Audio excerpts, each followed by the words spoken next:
नमस्कार दोस्तों। तो दोस्तों, अगर आप 1 अप्रैल 2025 से अपनी बिजनेस की जो बुक्स ऑफ अकाउंट्स है उसको कंप्यूटराइज्ड मेंटेन करने की प्लानिंग कर रहे हो, तो आपके दिमाग में बहुत सारा कन्फ्यूजन भी होंगे, बहुत सारे सवाल भी होंगे कि अगर हमें कंप्यूटराइज्ड अकाउंटिंग मेंटेन करनी होगी तो हमें बेस्ट लैपटॉप या पीसी भी चाहिए होगा। तो कौन सा बेस्ट रहेगा, बेस्ट अकाउंटिंग सॉफ्टवेयर हमारे बिजनेस के लिए कौन सा रहेगा।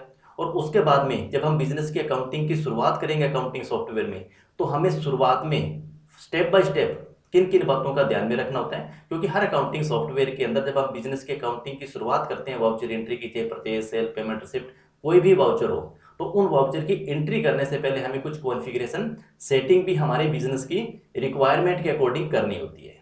तो इस वीडियो के अंदर अपनी पूरी डिटेल और प्रैक्टिकल तरीके से इस चीज़ को समझने वाले हैं भी आप जब भी बिजनेस की शुरुआत करोगे तो शुरुआत में आपको किन किन बातों का ध्यान रखना जरूरी होता है। क्योंकि कुछ एक कॉन्फ़िगरेशन सेटिंग ऐसी होती है जिसको आपने वाउचर एंट्री करने से पहले अगर उनको आपने कॉन्फ़िगर नहीं किया तो बाद में मुश्किल हो सकती है, और कुछ एक कॉन्फ़िगरेशन ऐसी भी होती है जिनको आप बाद में बीच में भी चेंज कर सकते हो। वीडियो पसंद आए तो वीडियो को लाइक जरूर कर देना, और चैनल पर पहली बार हो तो चैनल को भी आप जरूर सब्सक्राइब कर लेना, क्योंकि आपके माइंड में जो भी सवाल है उन सभी सवालों के जवाब आप लोगों को इस वीडियो के माध्यम से मिलने वाले हैं। तो सबसे पहले अपने शुरुआत करते हैं भी बेस्ट पीसी या लैपटॉप आपकी कंपनी के अकॉर्डिंग कौन सा रहेगा। देखो, जब भी कोई पहली बार बंदा पीसी या लैपटॉप के ऊपर यानी कि कंप्यूटराइज्ड अकाउंटिंग जब वो मेंटेन करवाएगा तो उसके दिमाग में एक ही बात का डर होता है भी हमारी कंपनी का डाटा कहीं उड़ तो नहीं जाएगा, हमारा डाटा कोई लॉस्ट तो नहीं हो जाएगा। क्योंकि उनको अभी तक भरोसा था अपनी मैनुअल बुक्स ऑफ अकाउंट्स के ऊपर, अपनी खाता बहियों के ऊपर उनको सबसे ज़्यादा भरोसा होता है। तो जो इस टाइप के जो बिजनेसमैन होते हैं जो पहली बार कंप्यूटराइड पे जाएंगे, अकाउंटिंग सॉफ्टवेयर पे करेंगे, तो उनके दिमाग में डर होता है, बहुत सारे लोगों का भी होता है। लेकिन बाद में धीरे धीरे उन लोगों को पता चलता है कि वास्तव में कंप्यूटराइज जो अकाउंटिंग है वो मैनुअल से कितनी बेटर है। तो बात करते हैं भी सबसे बेस्ट पीसी या लैपटॉप कौन सा खरीदें। तो अकाउंटिंग सॉफ्टवेयर के अंदर क्या होता है भी बिल्कुल नॉर्मल सा भी अगर आपके पास में जैसे कोई i3 वगैरह के कॉन्फ़िगरेशन का अगर आपके पास में ऑलरेडी कोई सिस्टम है या कोई लैपटॉप आपके पास पड़ा है तो आपको बाई करने की जरूरत नहीं है। क्योंकि जो अकाउंटिंग सॉफ्टवेयर है इनको बहुत ज़्यादा हाई परफॉर्मेंस की या हाई कॉन्फ़िगरेशन सिस्टम की जरूरत नहीं होती है, क्योंकि अकाउंटिंग सॉफ्टवेयर ज़्यादातर लाइट वेट के होते हैं जो अपने अमूमन नॉर्मल बिजनेस के लिए यूज होते हैं। तो अगर आप फर्स्ट टाइम परचेज ही करोगे तो आप बजट के अकॉर्डिंग अगर आप थोड़ा सा और ज़्यादा हाई परफॉर्मेंस वाला पीसी या लैपटॉप अगर आप खरीदना चाहते हो तो कोई भी दिक्कत नहीं है। लेकिन अगर आपके पास ऑलरेडी पड़ा है, जैसे कोई i3 का पड़ा है, कोई 3rd जनरेशन का पड़ा है, कोई 4th जनरेशन का, या कोई किसी भी टाइप का जनरेशन को i3 का अगर पीसी है, तो भी आपका शुरुआत के अंदर काम अच्छी तरीके से चल सकता है। और फर्स्ट टाइम बाय करोगे तो आपकी बजट के अनुसार आप और ज़्यादा परफॉर्मेंस के साथ खरीद सकते हो, क्योंकि अकाउंटिंग सॉफ्टवेयर के अंदर हाई परफॉर्मेंस की जरूरत होती नहीं है। उसके बाद बात आती है सबसे ज़्यादा इंपॉर्टेंट और सबसे ज़्यादा कन्फ्यूजन भी यही होता है भी बेस्ट अकाउंटिंग सॉफ्टवेयर हमारी कंपनी के लिए कौन सा रहेगा। देखो, अब अगर हम बात करें भी आपकी बिजनेस के अकॉर्डिंग अकाउंटिंग सॉफ्टवेयर आपको कौन सा चूज करना चाहिए। देखो, अब डिपेंड करता है, मान लीजिए आपका बिजनेस किस टाइप का है, भी आप ट्रेडिंग करते हो या मैन्युफैक्चरिंग का आपका काम है या आप एक कोई सर्विस प्रोवाइडर हो, ठीक है। तो यहाँ इन तीनों के ऊपर डिपेंड करता है भी आपको अकाउंटिंग सॉफ्टवेयर कौन सा है। वैसे तो आज के टाइम में जो भी अकाउंटिंग सॉफ्टवेयर मार्केट के अंदर अवेलेबल है, जो पेड वर्जन है, मैं फ्री की नहीं बात कर रहा हूँ, मैं पेड वर्जन की बात कर रहा हूँ, तो उन सभी अकाउंटिंग सॉफ्टवेयर के अंदर हमारी जो ये सभी टाइप की जो बिजनेस की टाइप है, ट्रेडिंग है, मैन्युफैक्चरिंग है, चाहे वो सर्विस के, सारी की सारी रिक्वायरमेंट आपकी उन पेड सॉफ्टवेयर के अंदर पूरी हो जाती है। लेकिन अब यहाँ पर एक बात और भी आती है भी, मान लीजिए अभी आपके पास में जीएसटी नंबर नहीं है, यानी कि आपके पास में जीएसटी नंबर अभी तक नहीं है, तो आपको क्या करना पड़ेगा भी इसी के अंदर सॉफ्टवेयर के अंदर भी कुछ बेसिक स्टैंडर्ड इंटरप्राइजेस इस तरीके से लेवल के आते हैं। तो आपको देखना है भी हमारी जो रिक्वायरमेंट है वो कौन से सॉफ्टवेयर के अंदर पूरी होती है, क्योंकि जैसे बेसिक है, स्टैंडर्ड है और इंटरप्राइजेस है, तो जैसे जैसे हम अपग्रेड पे जाएंगे वैसे वैसे इनका रेट भी थोड़ा थोड़ा बढ़ता चलता है। तो इसी तरह आपके पास जीएसटी नंबर नहीं है लेकिन आप चाहते हो कि हमारी जो बिजनेस की अकाउंटिंग है वो प्रॉपर मेंटेन हो, जीएसटी नंबर हम बाद में लेंगे, तो आपको कोई भी सॉफ्टवेयर आप चूज कर सकते हो। और फिर भी आप कन्फ्यूज हो भी हमारे बिजनेस के अंदर हमें पता नहीं है भी कौन सा लें, तो आप हमें डेफिनेटली कमेंट करके आप अपनी बिजनेस की जो भी डिटेल्स है आप हमें कमेंट कीजिए। हम आपको हो सकता है अच्छी तरीके से सजेशन करके आपको भी सॉफ्टवेयर का भी पूरा प्रोसेस समझा दे भी ये सॉफ्टवेयर आपके लिए सबसे बेस्ट रहेगा। और उसके बाद अगर पास में जीएसटी नंबर आपने 1 अप्रैल 2025 से आपको लेना ही है, यानी कि अपनी नई जीएसटी नंबर के साथ ही शुरुआत करनी है। और हो सकता है आपके पास में आज के टाइम में जीएसटी नंबर और अभी तक आपका काम मैनुअल चल रहा था, ठीक है ना। लेकिन आप उसको 1 अप्रैल 2025 से 25-26 का जो फाइनेंशियल ईयर है उसको आप प्रॉपर सही तरीके से कंप्यूटराइज मेंटेन करना चाहते हो तो आपको टेली है, बीजी है, बहुत सारे अकाउंटिंग सॉफ्टवेयर है वो आप बाय कर सकते हो। सारे अकाउंटिंग सॉफ्टवेयर बेस्ट है। मेन डिपेंड करता है भी जो भी आप अकाउंटिंग सॉफ्टवेयर परचेज करो उससे पहले जो अकाउंटिंग सॉफ्टवेयर की जो प्रॉपर सर्विसेज है, जो उनके टोल फ्री कस्टमर केयर के नंबर है, उनके बारे में एक बार आप जरूर डिस्कस करो ताकि आपको प्रॉपर जो सर्विस है वो आपको टाइम पर मिल सके। क्योंकि शुरुआत के अंदर पहली बार आप करोगे तो आपको थोड़ी बहुत दिक्कतें भी आ सकती है। अब उसके बाद बात आती है, अगर आपने ये दोनों परचेज कर लिया, लैपटॉप पीसी खरीद लिया, अकाउंटिंग सॉफ्टवेयर भी खरीद लिया, उसके बाद आती है कि प्रॉपर ऑल सेटिंग आपको सॉफ्टवेयर में करनी होगी बिफोर वाउचर एंट्रीज। इसका मतलब क्या आ गया, अब अपने चलते हैं टेली सॉफ्टवेयर पे। जैसे हम टेली सॉफ्टवेयर बहुत सारे अकाउंटिंग सॉफ्टवेयर यूज करते हैं तो बेसिक सबसे ज्यादा ऑलमोस्ट यूज होने वाला टेली सॉफ्टवेयर है, ठीक है। अब इसके अंदर क्या होगा भी प्रॉपर वाउचर एंट्री करने का मतलब हो गया भी जैसे आपने कंपनी क्रिएट करी तो कंपनी क्रिएट करने के बाद में मान लीजिए आपके पास में जीएसटी नंबर आपके पास है, ठीक है, तो आपको जीएसटी नंबर के साथ प्रॉपर डिटेल में प्रॉपर उसकी कॉन्फ़िगरेशन सेटिंग करनी पड़ेगी। जैसे आपको कंपनी पे जाना है, फीचर्स यानी कि F11 शॉर्टकट आपको यूज़ करना है। उसके बाद में आपको जो टैक्सेशन का जो डिपार्टमेंट है इस साइड में ये जो टैक्सेशन के जितने भी फीचर्स हैं जीएसटी, टीडीएस, टीसीएस के, इनको आपको कॉन्फ़िगर करना होता है। जैसे जीएसटी को आपने यस किया, उसके बाद में जो आपका रजिस्ट्रेशन टाइप है वो किस स्कीम के अंदर हुआ है, रेगुलर के अंदर हो या फिर कंपोजिशन स्कीम के अंदर हो, तो वो यहाँ से सेटिंग करना पड़ेगा। उसके बाद में आपकी कंपनी का जो जीएसटी नंबर है वो यहाँ पर आपको लिखना पड़ेगा। उसके बाद में जो आप जीएसटी R1 की जो रिटर्न फाइल करते हो वो आप क्वार्टरली मोड पे फाइल करते हो या मंथली मोड पे फाइल करते हो, तो वो हमें यहाँ पर बताना पड़ेगा क्योंकि उसी के अकॉर्डिंग हमारी जीएसटी की रिपोर्ट्स है जो ये उसका जो टाइम पीरियड होता है उसी के अकॉर्डिंग हमें शो करते हैं। उसके बाद आपके पास जीएसटी नंबर है तो जैसी बात है जीएसटी का यूजर आईडी पासवर्ड भी आपका होगा, तो आप डायरेक्ट टेली सॉफ्टवेयर को जीएसटी पोर्टल के साथ कनेक्टिविटी के साथ हो तो आप यहाँ को उसका जीएसटी का यूजर नेम है वो आपको यहाँ पर देना पड़ेगा। उसके बाद में आपकी जो जीएसटी रिटर्न है वो आप डीएससी से फाइल करते हो या ईवीसी से फाइल करते हो यानी कि ओटीपी से फाइल करते हो, तो वो मोड भी आपको यहाँ से सिलेक्ट करना पड़ेगा। उसके बाद अगर आपके ऊपर ई इनवॉइस जनरेट करने की अगर लाइबिलिटी है आपकी कंपनी के ऊपर बनती है तो इस ऑप्शन को भी आपको इनेबल करना पड़ेगा। और उसके बाद कब से इनेबल है वो डेट आपको देनी पड़ेगी। फ्रॉम आपका जो प्लेस है उस प्लेस का नाम यहाँ पर आपको लिखना पड़ेगा। ईवी बिल की अगर आपको लाइबिलिटी बनती है तो ईवी बिल भी आपको जनरेट करना पड़ेगा और ईवी बिल की डिटेल भी यहाँ पर आपको मेंशन यहाँ पे सारी कुछ कॉन्फ़िगरेशन करना पड़ता है। तो ये शुरुआत के अंदर हम कर लेंगे तो हमें आगे जाके दिक्कतें नहीं आएगी, ठीक है। तो इसी तरीके से अगर उसके बाद में अगर आपकी कंपनी के ऊपर टीडीएस टीसीएस डिडक्ट करने की या कलेक्ट करने की लाइबिलिटी है तो आप यहाँ से टीडीएस और टीसीएस की भी कॉन्फ़िगरेशन सेटिंग आपको प्रॉपर करनी पड़ेगी। आपका टेन नंबर है, ठीक है, आपकी कंपनी का जो मोड इंडिविजुअल है कंपनी है वो भी आपको यहाँ से सेलेक्ट करना पड़ेगा। तो ये मैं शुरुआत में ही इसकी कॉन्फ़िगरेशन सेटिंग कर लेंगे तो हमें कोई दिक्कत नहीं आएगी। हालांकि ये जो टीडीएस टीसीएस अगर आपके पास में अभी लाइबिलिटी आपकी कंपनी के ऊपर नहीं है तो आप इसको नो कर सकते हो। उसके बाद में जो हमारे बिजनेस की अकाउंटिंग है, जो हमारे लेजर है, उसको आप क्रिएट कर लो। अब देखो बिजनेस के अंदर दो कंडीशन आती है। मान लीजिए आपका बिजनेस आज इस फाइनेंशियल ईयर के अंदर भी चल रहा है, 2024-25 के अंदर चल रहा है, आपने 2025-24-25 के बीच में शुरुआत किया था या पुराना बिजनेस आपका चल रहा है, तो आपको पता है भी हमारी कंपनी के अंदर कौन कौन से लेजर हैं जिनसे आप गुड्स परचेज करते हो। जो आपके सप्लायर हैं उनके लेजर आप क्रिएट कर दो, जो आपके कस्टमर हैं उनके लेजर आप क्रिएट कर दो, ठीक है। और मान लीजिए आपने शुरुआत ही फर्स्ट टाइम करनी है, अभी तक आपका बिजनेस नहीं है, आपने 1 अप्रैल 2025 से शुरुआत आपने करनी है, तो आपके पास ऑलरेडी तो कुछ लेजर है नहीं, तो वो लेजर तो आपको जब जैसे जैसे आप कंपनी की अकाउंटिंग करते जाओगे वैसे वैसे हम साथ के साथ इनको करते जाएंगे। अब लेजर क्रिएट करने का तरीका, आप क्रिएट में जाओगे, लेजर में जाओगे, यहाँ पर हमें उस लेजर का नाम लिखना होता है। उसके बाद में अंडर ग्रुप ऑफ सिलेक्शन, जो उसका जो ग्रुप सिलेक्शन है वो आपका सैलरी डेब्टर है, आपका सैलरी क्रेडिट है, या कोई एक्सपेंसेस है, या कोई लोन है, जो भी आपका अकाउंट आपने क्रिएट किए वो लेजर आपके बिजनेस से कौन सी किस कंडीशन में क्या आपका वो रिलेशन रखता है, भी वो लाइबिलिटी है, वो आपकी एसेट है, वो आपकी इनकम है, या आपका वो खर्चे है, तो उसी के अकॉर्डिंग हमें यहाँ पर ग्रुप सिलेक्शन करना होता है अकाउंटिंग सॉफ्टवेयर के अंदर। अकाउंटिंग सॉफ्टवेयर कोई भी ले लेना, ग्रुप सिलेक्शन कंपलसरी है, इसका नॉलेज आपको ऑलरेडी होना चाहिए।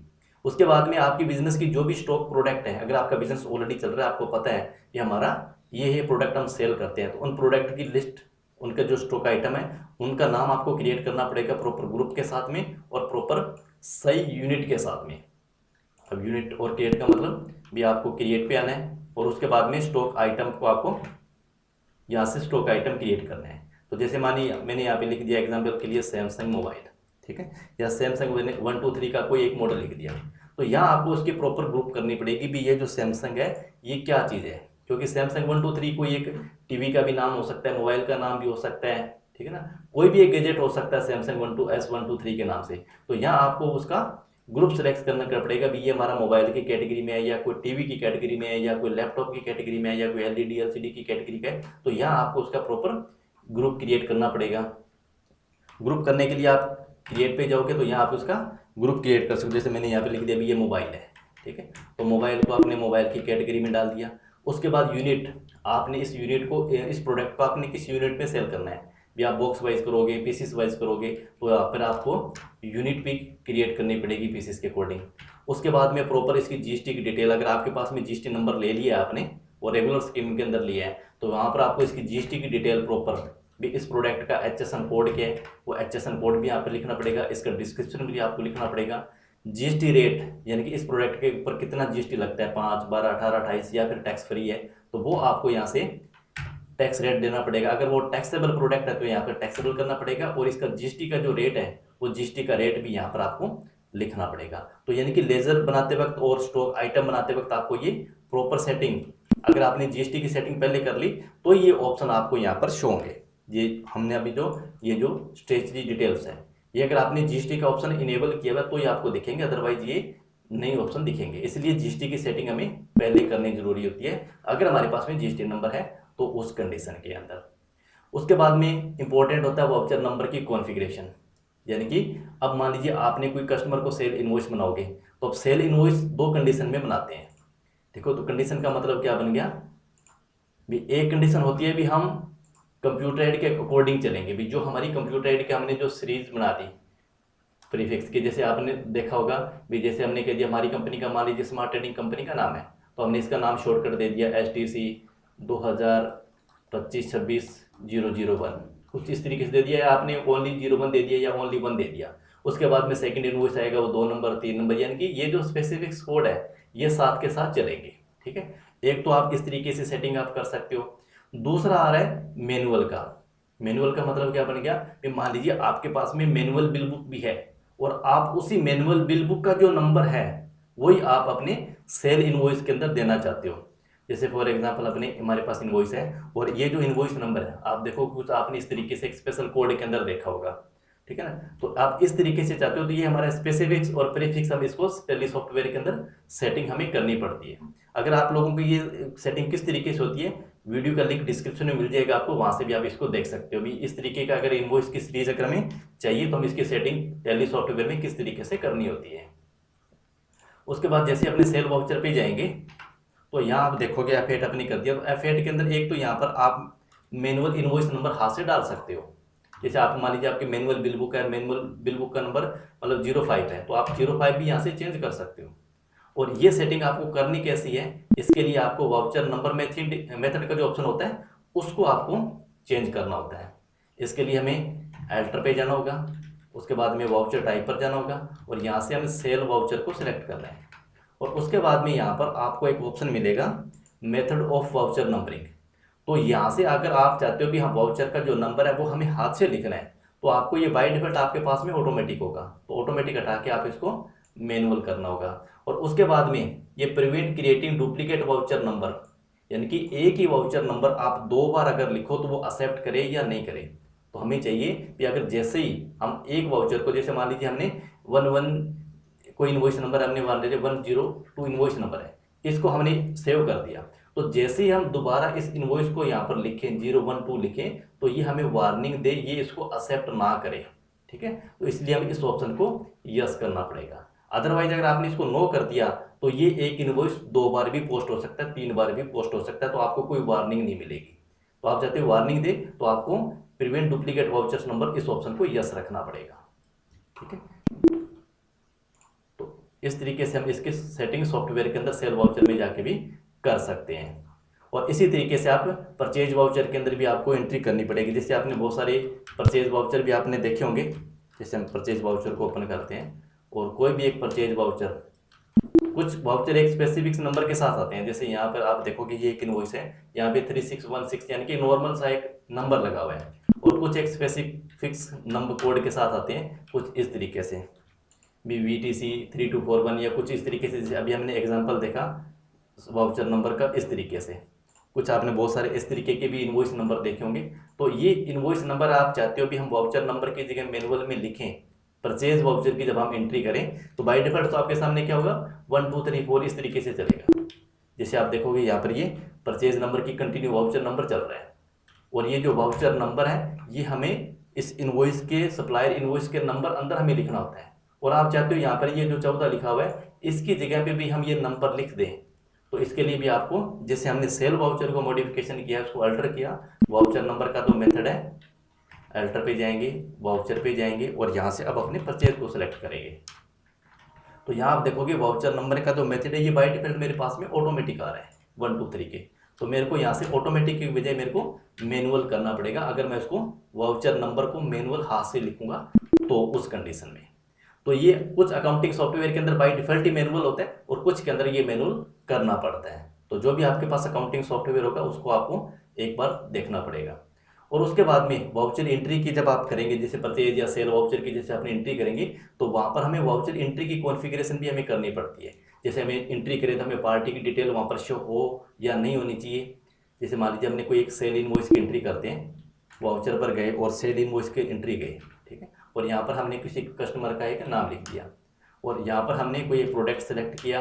अब देखो जैसे ही हमने करंट एड्रेस को सेलेक्ट किया पार्टी काउंट को, डायरेक्ट हमारा एंटर सीधा स्टॉक आइटम के ऊपर आ गया, क्योंकि जैसे आप F12 प्रेस करोगे और शो मोर कॉन्फ़िगरेशन पर हम क्लिक करेंगे और शो ऑल कॉन्फ़िगरेशन पर क्लिक करेंगे तो बहुत सारे फीचर्स यहाँ पर खुल जाएंगे। तो जैसे ये यहाँ पर आप देखोगे भी प्रोवाइड बायर डिटेल्स, प्रोवाइड इसका डिस्पैच की डिटेल, ऑर्डर डिटेल, अगर आप चाहते हो भी इन सबको भी हमें मेंशन करना है साथ में सेल इनवॉइस के, तो आपको क्या करना पड़ेगा, इनको यस करना पड़ेगा। इसी तरीके से बहुत सारे और ऑप्शन होते हैं, कुछ हमें इनेबल करने की ज़रूरत है, कुछ हमें ऑफ रखने की ज़रूरत होती है। तो जैसे मान लीजिए मैंने इसको 2 को ऑन कर लिया, तो अब क्या होगा, जैसे मैं पार्टी को सिलेक्ट करूंगा तो ये मेरे से डिस्पैच की डिटेल हमारे से पूछ लेगा, डॉक्यूमेंट का नंबर क्या था, ठीक है, गाड़ी का नंबर, मोटर व्हीकल का नंबर, डिस्पैच डॉक्यूमेंट, जो भी आपकी डिटेल है वो आप मेंशन कर सकते हैं। इसको जैसे ही अपने मेंशन करेंगे उसके बाद में पार्टी की डिटेल भी आपके सामने खुलेगी और यहाँ क्या होगा भी सारा का सारा डिटेल आपको दिखेगा, पार्टी का नाम है, उसका एड्रेस वगैरह, ठीक है, जो जीएसटी का रजिस्ट्रेशन है वो किस टाइप का है, ठीक, सारी डिटेल आपको यहाँ पर दिखेगी। और आप चाहते हो कि ये डिटेल हमें नहीं चाहिए तो आपको F12 बटन प्रेस करना है, प्रोवाइड बाय डिटेल को नो कर देना है और डिस्पैच डिटेल को भी नो कर देना है। अब उसके बाद आपसे ये कॉन्फ़िगरेशन ऑफ हो जाएगी, तो अब ये डिटेल आपसे नहीं पूछेगा। तो इस तरीके से कुछ बेसिक सेटिंग होती है जो हमें कुछ तो एंट्री करने के दौरान करनी होती है और कुछ वाउचर एंट्री करने से पहले हमें करनी होती है। जैसे हमने वाउचर नंबर की सीरीज को मैनुअल से ऑटोमेटिक से मैनुअल किया, तो अगर आपने 1-2 एंट्रियां कर दी उसके बाद अगर आप इसको मैनुअल करोगे तो दिक्कतें आ सकती है। तो इसलिए कुछ सेटिंग हमें पहले और कुछ सेटिंग बाद में करनी होती है। तो फिर भी अगर आपको कुछ और डाउट है, आपकी कोई और क्वेरी है, तो आप हमें कमेंट करिए, हम पूरी कोशिश करेंगे। अगर आपके कमेंट अच्छे हैं तो हमें उसकी नेक्स्ट वीडियो के अंदर उस कमेंट से रिलेटेड, आपकी क्वेरी से रिलेटेड प्रॉपर एक वीडियो के अंदर हम आपको उसका अच्छी तरीके से एक्सप्लेन करेंगे। और वीडियो पसंद आई तो वीडियो को आप लाइक करके जरूर देना, और चैनल को अभी तक आपने सब्सक्राइब नहीं किया तो उसको भी जरूर कर लेना।